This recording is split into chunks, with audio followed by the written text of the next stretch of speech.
આપણે તમામ લોકો જાણીએ છીએ કે વિદેશ જવાની જબરજસ્ત ખેલછા છે. આપણે એ પણ જાણીએ છીએ કે અનેક ખોટા રસ્તે કોઈને કોઈ હિસાબે ગમે એટલા રૂપિયા ખર્ચીને પણ આપણે આપણા પરિવારજનોને જમીન વેચીને પણ વિદેશ મોકલવાનો પ્રયાસ કરીએ છીએ. અને વિદેશની વાત આવે ત્યારે અમેરિકાનું ગેલું સૌથી વધુ છે. આ તમામની વચ્ચે આજે જે સમાચાર આવ્યા છે ચિંતાજનક છે.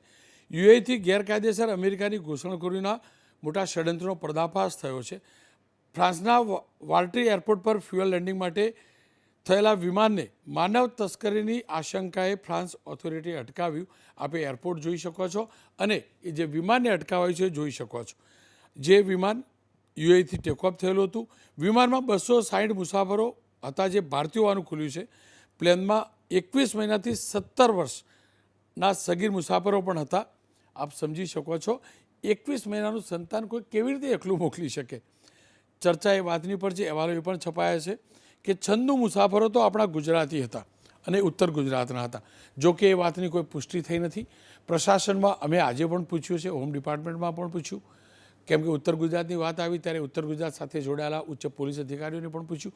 પરંતુ ઉત્તર ગુજરાત કે ગુજરાતના આ યુવાનો કે બાળકો હતા એવી હજી પુષ્ટિ નથી થઈ, યાત્રીઓ હતા એવી.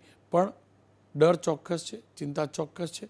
કારણ કે આપણે અને આપણા ઘણા ફૂલ સ્ક્રીન પણ એ જોજો, પ્લેન જોજો, આપણે અને આપણા ઘણા લોકો આ રીતે ગયા છે ભૂતકાળમાં, અલગ અલગ રસ્તાથી ગયા છે.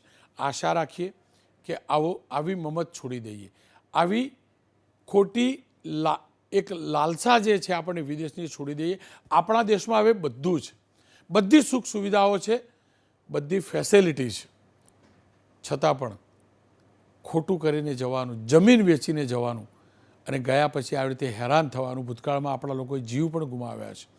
આશા રાખું જે પણ લોકો પકડાયા છે એમાં મારા ગુજરાતનો, મારા દેશનો કોઈ પણ નાગરિક ન હોય. દેશના નાગરિકો છે એવા તો અહેવાલ છે, ગુજરાતના નાગરિકો છે એવા પણ અહેવાલ છે. પણ આશા રાખું મારો એક પણ ગુજરાતી આવા રસ્તે જાય નહીં. એવું તો હું ન કહી શકું કે જાય તો ફસાય નહીં, કારણ કે ખોટું એ ખોટું છે.